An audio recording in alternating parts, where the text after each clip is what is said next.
le dirigeant séparatiste catalan Carles Puigdemont devra comparaître une nouvelle fois à Bruxelles le 4 décembre devant un juge chargé d'examiner le mandat d'arrêt émis par l'Espagne à son encontre pour avoir organisé le référendum d'indépendance de la Catalogne. Pour leur première comparution vendredi devant la justice belge, M. Puigdemont et 4 autres anciens membres de l'exécutif régional catalan en exil avaient réussi en début d'après-midi à rentrer dans le palais de justice de Bruxelles en évitant la horde de photographes et de caméras qui les attendaient à l'entrée. Lors d'une audience très sereine, le parquet de Bruxelles a demandé au juge d'exécuter les mandats d'arrêt émis à leur encontre, mais il a exprimé des réserves sur la manière dont les infractions ont été qualifiées par Madrid, a annoncé l'un de leurs avocats, M. Christophe Marchand. Le procureur considère, contrairement à ce qui est mentionné dans le mandat d'arrêt européen, que les faits reprochés ne sont pas de la corruption, a-t-il souligné. Une nouvelle audience est prévue le 4 décembre, durant laquelle la défense qui compte dénoncer un procès politique, pourra présenter ses arguments. Cette décision a été prise pour garantir que toutes les parties impliquées puissent préparer et clarifier leur position concernant l'exécution des mandats d'arrêt européens, a expliqué le parquet. Depuis Göteborg en Suède, où étaient réunis les dirigeants de l'Union européenne, le chef du gouvernement espagnol Mariano Rajoy a rappelé qu'il se plierait à la décision de la justice belge. Je fais confiance au pouvoir judiciaire et, par-dessus tout, je respecte et me conforme à ces décisions. Si nous commençons à remettre cela en question, je ne pense pas que nous serons sur la bonne voie. Plus tôt dans la journée, M. Rajoy avait affiché, tout sourire, sa bonne entente avec son homologue belge Charles Michel, lors d'une entrevue destinée à faire baisser les tensions entre Bruxelles et Madrid du haut. Déclaration de soutien des ministres belges issus du parti nationaliste flamand NVA aux séparatistes catalans. Tous les recours possibles. Les avocats de Carles Puigdemont, Anthony Commun, Meuritte Xelceret, Clara Ponsati et Louis Puig comptent épuiser tous les recours possibles, jusqu'à une saisine de la Cour de cassation belge, si la demande de transfert de Madrid devait être satisfaite.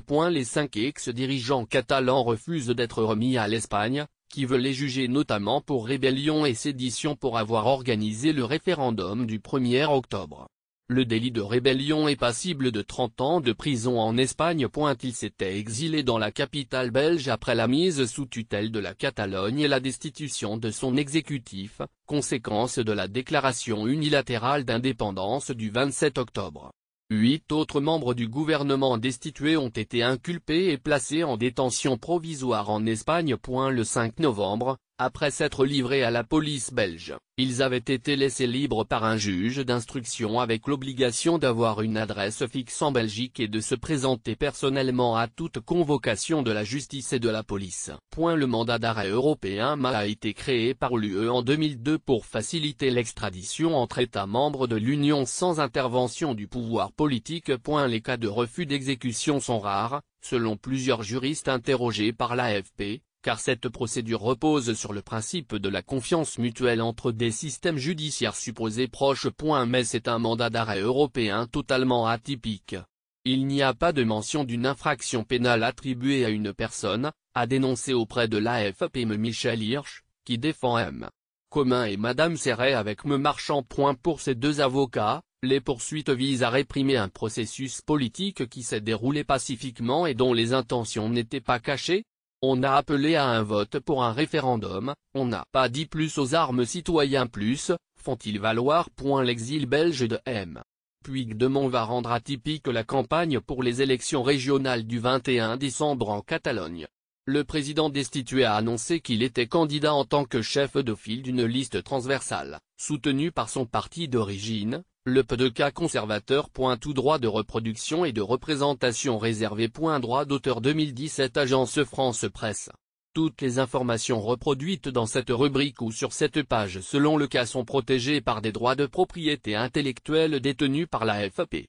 Par conséquent, aucune de ces informations ne peut être reproduite, modifiée, rediffusée, traduite, exploitée commercialement ou réutilisée de quelque manière que ce soit sans l'accord préalable écrit de l'AFP. L'AFP ne pourra être tenue pour responsable des délais, erreurs, omissions qui ne peuvent être exclues, ni des conséquences des actions ou transactions effectuées sur la base de ces